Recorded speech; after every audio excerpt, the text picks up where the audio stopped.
Hi, and thank you, and welcome to another episode of Suzanne and Friends. I am actually very excited about today's episode. I have with me the beautiful Cardethia. Hi, Cardethia. Hello. Hello. Well, thank you so much for joining me today. It is really good to have friends because all my friends that I've asked have been able to do it. So I thank you. Thanks for having me. It's a pleasure. Thank you. So many of you might know this, but Cardethia was one of my phenomenal women that was featured in the month of February on the podcast, Sit Down with Suzanne. So if you haven't listened to it, go and listen. She dropped some gems and some wisdom. So you'll definitely be a fan of her, like I am. Uh, Thank you. you're Appreciate that. You're welcome. So I wanted to talk to you about a very important topic. So Cardithia is a social worker, and we've talked about so many different things because under that umbrella, there's so many varied things and topics and conversation that she could have, and there's so many resources that she could direct you to. But when I invited her on the show, she decided to narrow it down to one focus, and it was something that I've been thinking about and it's something that I've been reading a lot about. And as many of you know, we're now going through this pandemic, COVID 19, and we're all under quarantine. And one of the things you have to be grateful for, if you are home and you're safe in your home, you have to give thanks to God. Because, as Cardithia will highlight, there's a lot of people that are home right now that are not safe in their home. And I was reading and I found out that it's not just in America, it's worldwide. According to an article I read in the New York Times, it's saying that domestic violence have increased by a dramatic amount worldwide. I was watching MSNBC and it was talking about domestic violence alone in the United States, how much it is written, and it's not just against, adults, it's also against kids. So imagine being trapped at home with your abuser and you can't get away. We're home, we're saying we're bored. Those people would long for boredom. They would long for a day that they have absolutely nothing to do. So Carditi, I'm going to turn it over to you and you just have you talk a little bit about just going into this pandemic, some of the statistics and then just some of the resources that are available to them, and then being local in Worcester, just what some resources that are available in the Worcester area so that we can help folks that are at home with us. Thanks, Suzanne. Well, good evening, everybody. I hope this finds you well and that you're safe and that you're healthy as well. So I have a few stats that I want to share with you. These stats are taken from the CDC, the Centers for Disease Control, which is responsible for everything that's medical and for keeping track of statistics in many different areas of our lives. And so the Centers for Disease Control says that nearly 20 people per minute are victims of physical violence by an intimate partner in the United States. In 1 year, more than 10 million women and men are victims of domestic violence.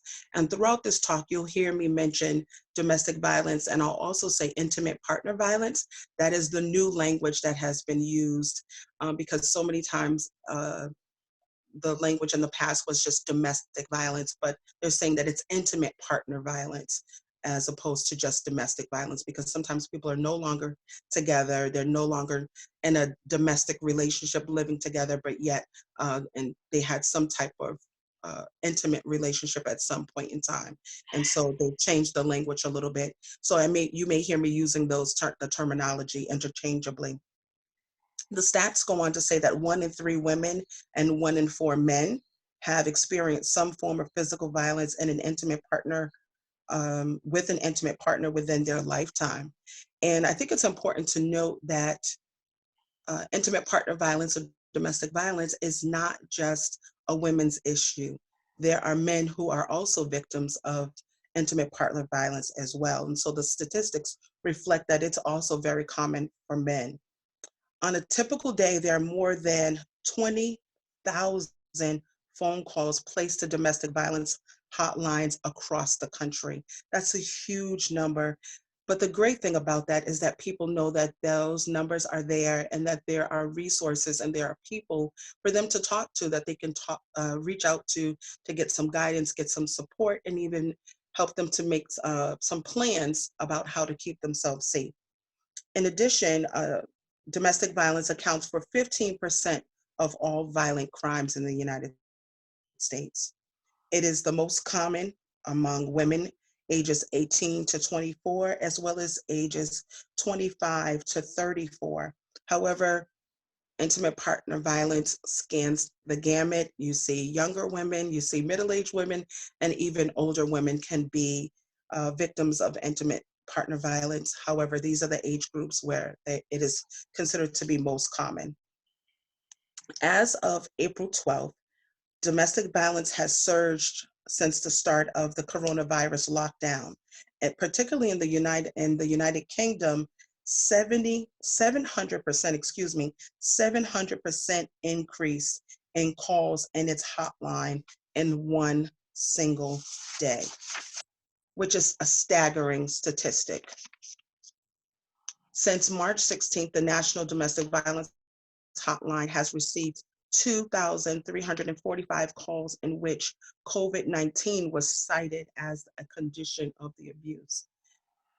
The most common calls to the national hotline involve abusers preventing healthcare workers or other essential employees from going to work, accusing their partners of purposely trying to infect them with COVID-19, or they see this as an opportunity for the victim or their partner to lose their job so that the perpetrator of the violence can now get control over them and have control over the finances and control over that person's entire life.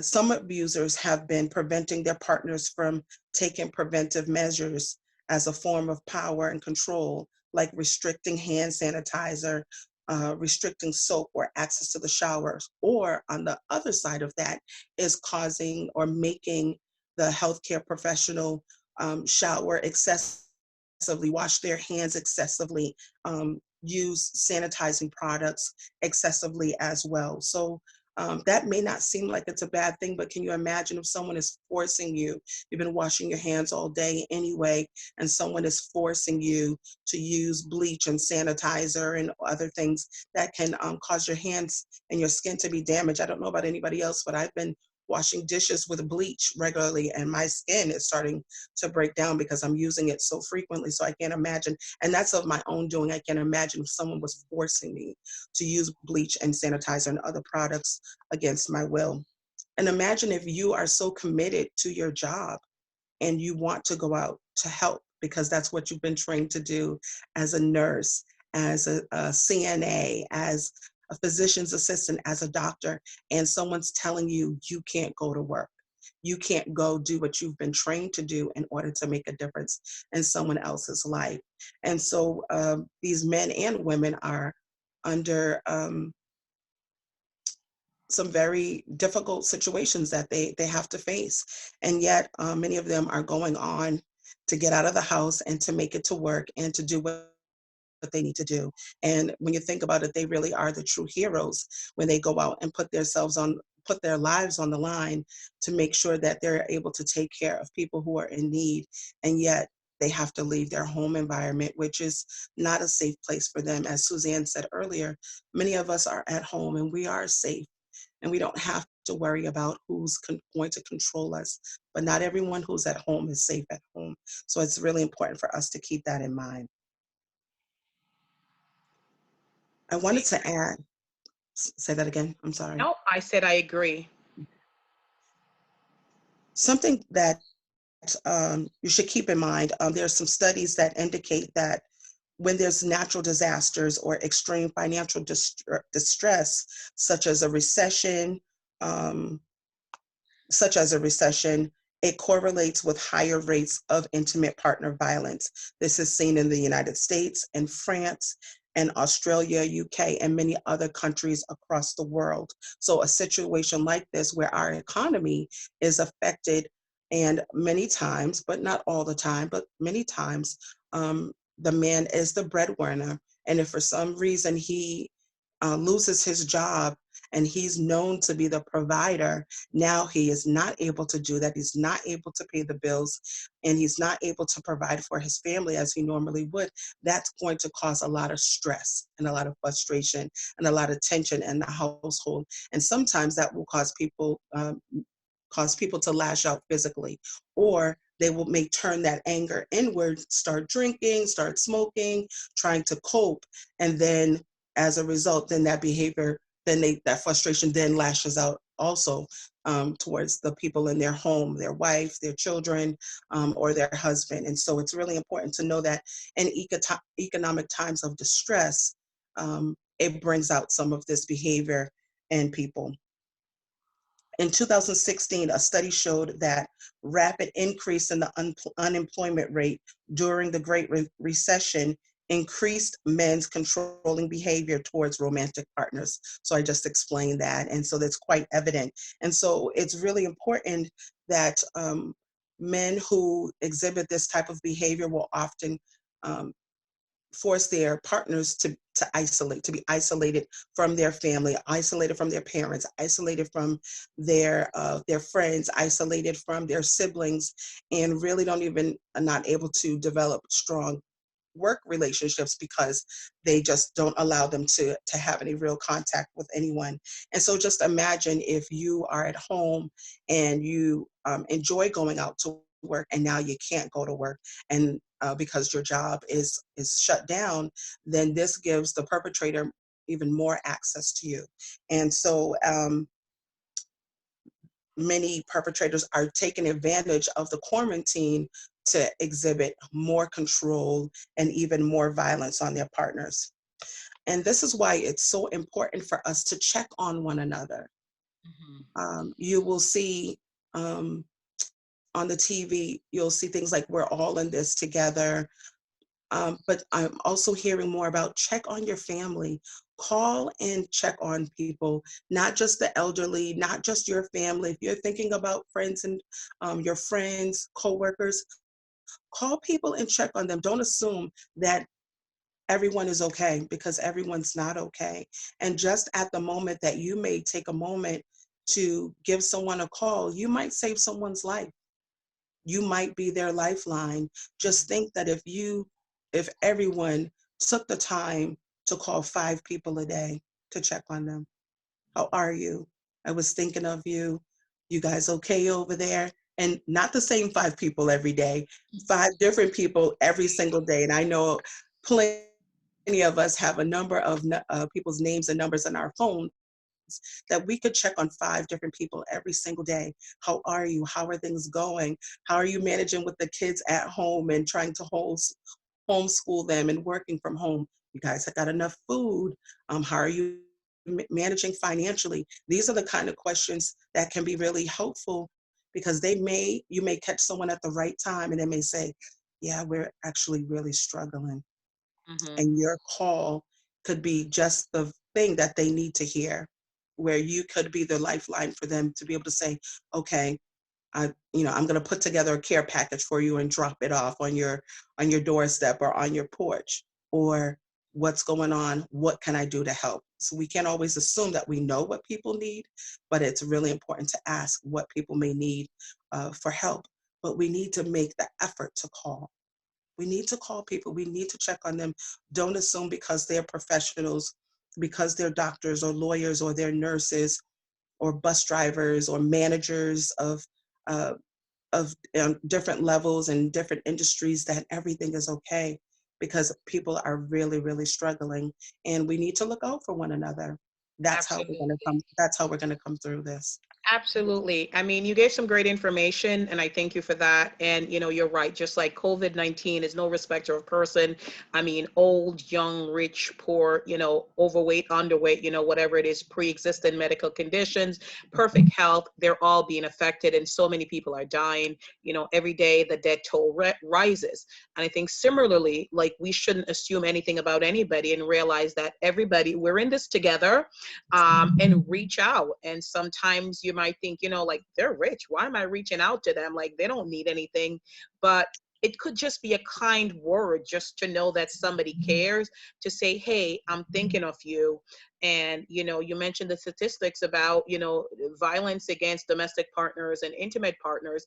Again, no respect of person. They could live in the perfect house and have the most perfect pictures on Instagram, and that's a home of abuse. And then you'll see this crazy family, and you're like thinking that's abuse, and it's not. So never assume anything. Just equal opportunity to everyone. Reach out, say, hey, if you're able to help, help. If you're not able to help, get a resource that like, I know like the local food pantries and things like that.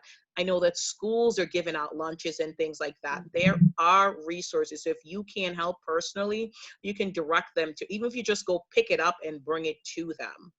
All right. Thank you so much. All right, go on. So I was just thinking about things that we could do to help if we happen to call someone and find out that something is going on.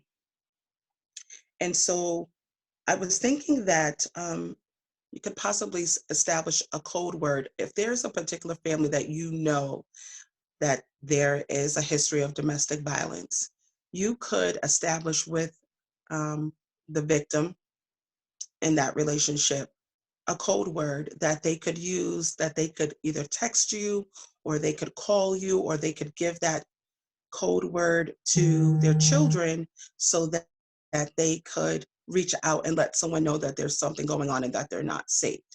So many times, families and individuals can't get out and go to the court now and get a restraining order. And so because they're so isolated, and if you're in a domestic violence relationship, sometimes you don't have access to your car, you don't have access to your keys to your car, you have to ask permission before you leave the house. And so some people may not even have access to their own phone and be able to call people freely. However, by calling and checking in on a regular basis, when you call, maybe your call may not be considered an issue coming in, and then you could use that as an opportunity for the victim to be able to say, um, I don't know, somewhere, I don't want to minimize it and say some type of silly word, but it could be pineapples. It could be, I'm so hungry, or I'm so thirsty, or oh, I'm so sleepy, or whatever the case may be, in order to give an indication that they need some type of help. And it's also really important that we consider the children that are at home, because the violence is usually not just perpetrated against the female or the male partner in the home. Many times the children are victims of that as well. And so even if they're not a direct victim, many times they are a witness to the violence in the home. And that is emotionally damaging to children. And they don't have the outlet of reaching out to a teacher now, where they would go into the classroom and tell their teacher what happened at school, or to be able to tell someone, the lunch lady or a school adjustment counselor. They don't have those resources available to them. So it's important for aunties and uncles and grandparents and best friends to check on not just the adults, but also to check in with the kids too, to see how they're doing, because there may be an indicator. They may be more free to be able to say something about what's going on in the home, where the adults may not do that. Absolutely. I think about it, there's so many different memes right now with parents, sane parents, right? Normal parents, we should say, because we consider ourselves sane and normal parents. And we love our kids, but let's think about it. We're typically at work or they're at school, and then, you'll have one day during the week, but that's the day to do all the errands and everything. So, you are together, but you're not together 24/7.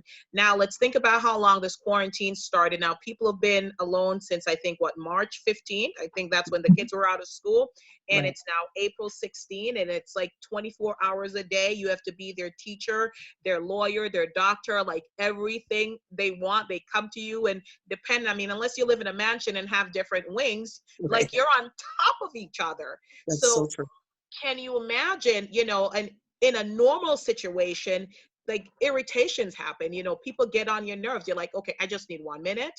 So can you imagine these people in these uncomfortable situation where work or school was their refuge, the place where they went to feel safe, to have a moment of peace, and now they're in 24 hour of this unhappy war zone. it's just, I think it's so unfortunate. And like I said, I consider myself so lucky that I'm happy to be home with the kids and, we're safe. But I just keep thinking of those kids. Like, I have little girls and my heart breaks thinking that they're home, and it's not just domestic violence, there's sexual violence, That's right. things like that, that they have to deal and they have to contend with. So I know that you have some more to say, and I know that you have some different resources that you can share that, they can reach out to. And I'm not sure if all the shelters are open, but what can they do if they're in this situation? Well, the shelters are open, and they're just like there is the national hotline, the National Domestic Violence Hotline. The telephone number that is for that is 877-785-2020. That's a toll-free number. Again, it's 877-785-2020. However, I'm sorry, that was the Massachusetts hotline number called SafeLink. The the DV hotline for the state of Massachusetts, it's called SafeLink, and that number is 877-785-2020. And this is a resource for anyone affected by domestic violence or dating violence as well. Each call is answered by a trained advocate who provides non-judgmental support, assistance with safety planning, as well as information on resources that are available to the individual or the family. In addition, you can just call SafeLink just to talk about your situation, or if you're worried about someone else who's in a domestic violence relationship, you can call them, talk to them, express your concerns, and they can give you some guidance on how you can be helpful to the family or the individual that you're concerned about. The National Domestic Violence Hotline, because I know that you have followers all over the nation, Suzanne. And so the National Domestic Violence Hotline, the number is 800-799-7233. Again, that number is 800-799-7233. So anywhere in the country, you can call that number and you're going to get a live person, and they're going to be available to talk to you. That is 24 hours a day, 7 days a week. So you can reach out to someone there as well. And then if you're here in Massachusetts, particularly in Central Mass and the Worcester area, Daybreak is the resource, excuse me, the resource that we have here. It's Daybreak Resources for Women and Children. The hotline is 508-755-9030. Again, that line is 24 hours a day, 7 days a week. And again, you're going to get a live person who's going to be able to talk to you, gather some information from you, as well as be able to share resources and give you some guidance on how to help you. And Daybreak is such an amazing resource because they range from shelters to domestic violence education to resources for children, um, services that can help family members. It's just an amazing organization. So if you're in the Central Mass area, that is also a good place that you can reach out to. Okay. Um, Well, thank you for that. As I think, I think that's it for right now. Okay, perfect. Well, thank you. So that is a lot of resource. We have the national, we have the Massachusetts, and we have the local. For those of you who reside in the Worcester area, and very close to the Worcester area. And I think it's so important, like just some of the things that you said, all the things you said, but one of the most important things, it's just, reach out to someone. And even if and then if you reach out to someone and you're not sure how to help them, you can reach out to these numbers and they can give you help and give you pointers on how to reach them. You mentioned about the code word. That's one of the things I had read, because I've been reaching out to a lot of different shelters in different states to find out if they're open. Just want to make sure that women have access to this, not only this information, but, just the resource, and they can guide, others. And, I found out about the code word. And I think one of the things they were talking about, like, say, I want blue nail polish or things like that. And like you said, pineapple, whatever it is, but something that is like ordinary, that won't raise a red flag or raise an alarm, that they won't say, why are they using that, or something like that. But it's like in the normal realm of conversation, and this way you can alert somebody. because we're already going through so much with this pandemic. And then to top it all off, having them dealing with that, not being able to leave to go to work. You're an essential worker, you want to help out, or being an essential worker and coming home and feeling like a pariah in your own home, like having to wash your hands to the point that it's bloody and bleeding. When I read that, I was like, and it, to me, that was just so foreign, because like I just didn't understand that, like why.